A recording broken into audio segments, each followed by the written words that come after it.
இன்னைக்கு நம்ம என்ன பார்க்க போறோம்னு சொல்லி பார்த்தோம்னா, ஒரு நேயரினுடைய கேள்விக்கான விடையைத்தான் பார்க்க போகிறோம். அந்த நேயர் என்ன கேட்டிருக்கார் அப்படின்னு சொல்லி பார்த்தோம்னா, கருணையே வடிவானவர் இறைவன் என்கிறோம். இது போக நாம் ஏதேனும் தவறு செய்தால் கடவுள் தண்டிப்பார் என்கிறோம். இது முரண்பாடாக இல்லையா? கருணையே வடிவானவர் இறைவன் எனும் பொழுது அவர் எப்படி என்னை தண்டிப்பார் என்பதுதான் அவருடைய கேள்வியாக அமைந்திருக்கிறது.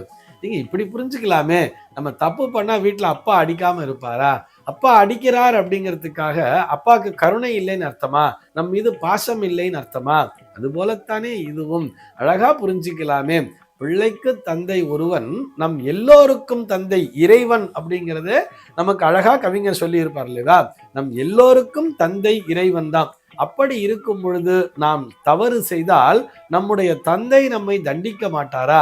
தண்டித்தால் தானே நாம் செய்தது தவறு என்பது நமக்கு தெரிய வரும். அதற்காக தந்தையாருக்கு நம் மீது பாசம் இல்லை என்று அர்த்தமா? கருணை இல்லை என்று அர்த்தமா? அந்த தண்டிப்பதன் மூலமாக நம்மை தவறு செய்யாமல் தடுக்கிறார் என்பதுதானே பொருள். அப்படித்தானே புரிந்து கொள்ள வேண்டும். ஆக கடவுள் கருணையே வடிவானவர் என்பதில் எந்த விதமான சந்தேகமும் இல்லை. அவர் நம்மை தண்டிக்கிறார் எனும் பொழுது நாம் செய்த தவறு எப்படிப்பட்ட தவறாக இருக்க வேண்டும் புரிஞ்சுக்கணும் இல்லையா?